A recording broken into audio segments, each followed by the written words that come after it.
সালামু আলাইকুম সোভিয়াস, বরাবরের মতো আপনাদের সকলকে জানাচ্ছি স্বাগতম। আশা করছি আপনারা সকলে ভালো আছেন। আলহামদুলিল্লাহ, এখন বাজে সকাল 6:30।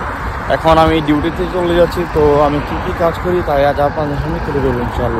সোভিয়াস, আপনারা সকলে দেখতে পাচ্ছেন নেপালি বন্ধুকে চাবি দিয়ে দিলাম দোকান খোলার জন্য। সে এখন দোকান খুলেছে। এটা হলো আমার দোকান, এখানে আমি চাকরি করি। মাশাআল্লাহ, আমার দোকান দেখতে অনেক বড়। এখন বাজে সকাল 6টা, তার জন্য একটু অন্ধকার দেখাচ্ছে। নিচে দোকান খোলা শেষ করে এখন উপরে চলে আসলাম খোলার জন্য। দেখতে পাচ্ছেন নিচে উপরে সেম সেম ডেকোরেশন। এখন দেখতে পাচ্ছেন সাদা কালার পর্দাটি একটু একটু করে আমি গুছিয়ে নিচে, অনেক বড় পর্দা, তার জন্য একটু সময় লেগে গিয়েছে। আজ আপনাদেরকে একটা ইন্টারেস্টিং জিনিস দেখাবো। আমরা তো এটাকে চিনতে পারছেন, আমরা বাংলাদেশে বলে থাকি জবা ফুল, যা সৌদি আরবে সে দেখতে পেলাম তারা আইসটি বানিয়ে বেচে, বাংলা টাকা কনভার্ট করলে 608 টাকা হয়। দেখতে দেখতে কিছুক্ষণের ভিতর কাস্টমার এসে পড়েছে। কাস্টমারের জন্য 4 কাপ আইস রবি কফি বানিয়ে নিলাম। তো ওকে মনে হচ্ছে অবশ্যই কমেন্ট করে জানাবেন আপনারা। নতুন করে অনেক বড় একটা তলা এসে পড়েছে। কাস্টমারের জন্য একটা বনি কেক নিয়ে নিলাম। দেখতে পাচ্ছেন এটা হলো বনি কেক। এখন আমি চকলেটের বক্সের সামনে চলে গেলাম। এখন আমি সুন্দর করে হোয়াইট চকলেট ঢেলে নিব। হোয়াইট চকলেট ঢালার পর আমি পাতলা কেকটি এখন ডেকে নিলাম। এখন আমি সুন্দর করে আবার ব্ল্যাক চকলেট দিয়ে সুন্দর করে মিলিয়ে নিব।